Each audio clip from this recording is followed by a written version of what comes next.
नमस्कार। माली समाचार हिंदी में आपका स्वागत है। मैं दिनेश माली। स्मार्ट वॉच से बीपी चेक करना खतरनाक। आइए जानते हैं क्या कहते हैं डॉक्टर। आइए जानते हैं विस्तार से। पिछले कुछ वर्षों में स्मार्ट वेरिएबल जैसे स्मार्ट वॉच और फिटनेस बैंड ने काफ़ी तरक्की की है। स्मार्ट वॉच और फिटनेस बैंड के जरिए ब्लड प्रेशर, ईसीजी और ब्लड ऑक्सीजन लेवल को सटीक तौर पर मॉनिटर करने का दावा किया जा रहा है। 2009 में फिटबिट ने वेरिएबल मार्केट में एंट्री की थी और अपने फिटनेस बैंड के स्टेप को काउंट करने का दावा किया था। अब करीब 13 साल बाद smart watch heart rate, blood pressure, blood oxygen level और ईसीजी रिपोर्ट तक देने का दावा कर रही है। आज तो मार्केट में ऐसे बैंड और स्मार्ट वॉच है जो बॉडी टेम्परेचर को भी ट्रैक करने का दावा कर रहे हैं, लेकिन खास तौर पर ब्लड प्रेशर के लिए स्मार्ट वॉच पर निर्भर रहना आपके लिए खतरनाक साबित हो सकता है। आइए समझने की कोशिश करते हैं कि हम ऐसा क्यों कर रहे हैं। ब्लड प्रेशर क्या है और इसे कैसे चेक करते हैं। सरल शब्दों में कहें तो रक्तचाप यानी ब्लड प्रेशर वह एक बल है जो आपका रक्त आपकी धमनियों की दीवारों पर लगाता है। उच्च दबाव तब होता है जब आपका हृदय सिकुड़ता है, जिससे आपकी धमनियों में रक्त प्रवाह प्रवाहित होने लगता है। संकुचन के बीच न्यूनतम दबाव होता है। इन दोनों को मान को पारा के मिलीमीटर में मापा जाता है। सबसे सटीक ब्लड प्रेशर रिपोर्ट तब आती है जब धमनिया में एक ट्यूब डालकर और सीधे रक्त के दबाव को मापा जाता है।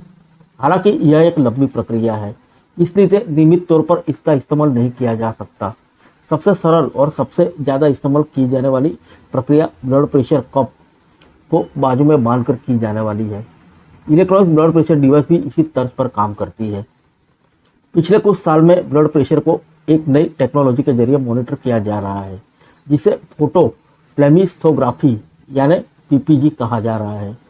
अधिकतर स्मार्ट वॉच और फिटनेस बैंड में इसी पीपीजी सेंसर का इस्तेमाल हो रहा है।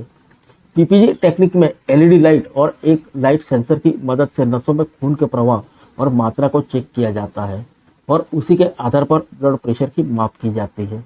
बड़ी बड़ी कंपनियां अपने स्मार्ट वॉच में इस प्लस वेव एनालिसिस टेक्निक का इस्तेमाल कर रही है।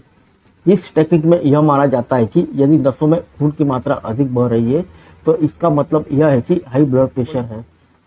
इसके साथ ही सबसे बड़ी समस्या यह है कि यह एक सटीक ब्लड प्रेशर के बारे में जानकारी नहीं देता, बल्कि एक संभावित प्रेशर के बारे में बताता है।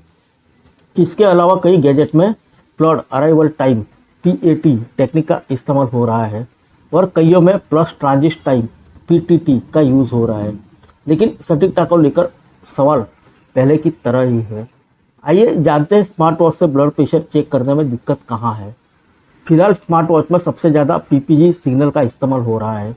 काफ़ी हद तक यह सटीक रिजल्ट भी देता है, लेकिन पूरी तरह से इस पर निर्भर नहीं रह सकते और भरोसा भी नहीं कर सकते, क्योंकि इसके रिजल्ट स्किन कलर, पसीना, बॉडी टेम्परेचर आदि के साथ साथ अलग अलग हो सकता है। पीपीजी सेंसर ब्लड प्रेशर का गलत रिजल्ट भी दे सकता है। पीटर्सबर्ग विश्वविद्यालय के डॉक्टर रामकृष्ण मुक्कमाला के मुताबिक यह सभी तरीके किसी भी आमतौर पर स्वीकृत शारीरिक सिद्धांतों पर आधारित नहीं है। डॉक्टर मुक्कामाला कंप्यूटेशनल फिजियोलॉजी के विशेषज्ञ हैं। उन्होंने कफलेस ब्लड प्रेशर मॉनिटरिंग पर विस्तार से लिखा है। उनका मानना है कि PAT और PWA के जरिए ब्लड प्रेशर रिपोर्ट भरोसा लायक नहीं है और इसे आज तक प्रमाणित नहीं किया गया है। शरीर के अलग अलग अंगों से ब्लड प्रेशर चेक करने पर उसमें अंतर आ सकता है। यही कारण है कि बाजार में ऐसा कोई ब्लड प्रेशर मॉनिटरिंग वाली स्मार्ट वॉच नहीं है जिसे फूड एंड ड्रग्स एडमिनिस्ट्रेशन या किसी मेडिकल एसोसिएशन ने प्रमाणित किया है। फिर मिलेंगे अगले बुलेटिन में अन्य किसी खबर के साथ। तब तक के लिए इजाजत दीजिए। नमस्कार।